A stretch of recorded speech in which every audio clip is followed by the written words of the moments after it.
एक बड़ी पुरानी भूतिया बंगले की कहानी। एक जंगल में पुराना सा बंगला था। वहां का माहौल बहुत ही डरावना और अनोखा था। एक रात जंगल के पास रहने वाले लोगों ने एक अजीब घटना देखी कि रात के समय वहां कुछ अनजान आवाजें और अजीब रूपों में प्रकाश दिखाई दे रहा था। डर के मारे वे बंगले से भाग निकले और इसे छोड़ दिया। कुछ दिनों बाद एक अन्य शिकारी समुद्री जंगल में जा रहा था। उसने भी वहीं आवाजें सुनी और अजीब प्रकाश देखा। उसने वहां जाकर देखा कि एक पुराने बंगले के अंदर एक रहस्यमय महिला बैठी थी जो उसे डरा रही थी।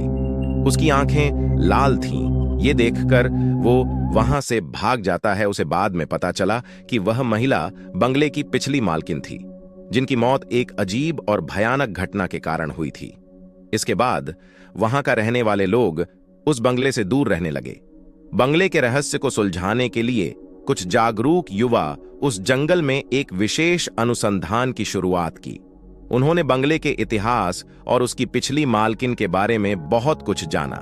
एक रात वे बंगले में गए और उन्होंने वहां एक पुरानी पुस्तक खोजी।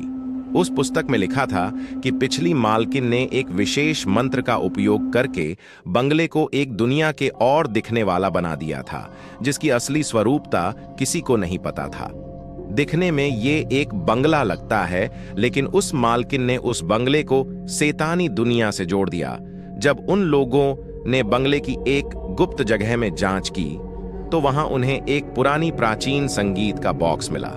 जब वे उसे चालू किया तो उसमें बंगले की पिछली मालकिन की आवाज सुनाई दी, जो एक भूतिया दुनिया के बारे में बता रही थी। उसने बताया कि जंगल और आस पास के गांव उसके वश में है और उसका मंत्र सिर्फ बंगले की भूतियापन को बढ़ाता है।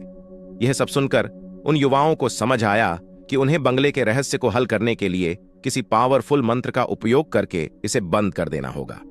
वे बंगले की उस गहराई में जाकर किसी मंत्र का प्रयोग करते हैं और बंगले को वापस उसके प्राकृतिक स्थिति में लाने में सफल हो जाते हैं। इसके बाद से वह बंगला डरावना नहीं रहा। उसकी रहन सहन और आत्मा में फिर से शांति और सुकून लौट आई। यह कहानी सिखाती है कि कभी कभी हमें पुरानी रहस्यमयी चीजों के पीछे छिपी सच्चाई को समझने के लिए समर्पित रहना पड़ता है। देखो, चैनल पर नए हो तो सब्सक्राइब जरूर करिएगा। आप लोग सपोर्ट नहीं करते। छोटी रील्स ले चक्कर में बड़ी वीडियो के व्यूज डाउन हो गए हैं। आपसे रिक्वेस्ट है कि आप हमें भी सपोर्ट करें। धन्यवाद।